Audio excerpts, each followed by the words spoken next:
Hello people, ఇవాళ special ఏంటి అంటే పొట్లకాయ పెరుగు పచ్చడి. టేస్ట్ అయితే నెక్స్ట్ లెవెల్ ఉంటుంది. మీరు ఎప్పుడైనా ట్రై చేయకపోతే ఒక్కసారి ఈ టేస్ట్ ట్రై చేయండి.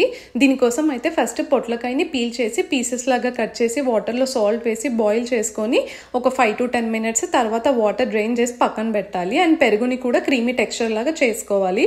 తర్వాత మిక్సీ జార్లో ఒక 1 tablespoon ఆవాలను గ్రైండ్ చేసి తర్వాత ఒక ప్యాన్లో ఆయిల్ వేసి పచ్చిమిర్చి వెల్లుల్లి కొంచెం సాల్ట్ వేసి ఫ్రై చేసుకొని 3 కలిపి గ్రైండ్ చేసి పక్కన పెట్టాలి. నెక్స్ట్ ఒక ప్యాన్లో ఆయిల్ వేసుకొని ఆవాలు, జీలకర్ర, ఎండుమిర్చి, పచ్చిశనగపప్పు, మినప్పప్పు, ఇంగువ అండ్ ఉప్పు, పసుపు, పొట్లకాయ ముక్కల్ని, కరివేపాకు, కొత్తిమీర వేసి మంచిగా ఫ్రై చేసుకోవాలి. మూత పెట్టి ముక్క మంచిగా ఫ్రై అయింది అంటే మనం గ్రైండ్ చేసి పెట్టుకున్న పేస్ట్ కూడా వేసి ఒకసారి మొత్తం కలుపుకొని పెరుగులో మిక్స్ చేసుకొని లాస్ట్లో పచ్చి ఆనియన్స్ వేసుకుంటే మన పొట్లకాయ పెరుగు పచ్చడి రెడీ అయినట్టే. ఒకవేళ మీకు పచ్చి ఆనియన్స్ ఇష్టం లేకపోతే ఆయిల్లో కూడా ఫ్రై చేసుకోవచ్చు, బట్ ఒక్కసారి ఈ టేస్ట్ ట్రై చేయండి. అండ్ నేనైతే చిన్నప్పటి నుంచి పొట్లకాయని చూస్తూ పెరిగాను, బట్ ఒక్కసారి కూడా ట్రై చేయలేదు. అండ్ ఇంట్లో కూడా ఎప్పుడు కుక్ చేసేవాళ్ళు కాదు.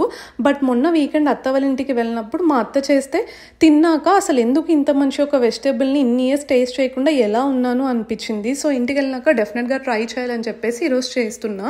నాలాగా మీరు కూడా ఎవరైనా తినని వాళ్ళు ఉంటే ఒక్కసారి ఇలా ట్రై చేయండి, డెఫినెట్గా నచ్చుతుంది. అండ్ పొట్లకాయలో ఫైబర్ కంటెంట్ కూడా ఎక్కువే కదా, హెల్త్కి కూడా చాలా మంచిది.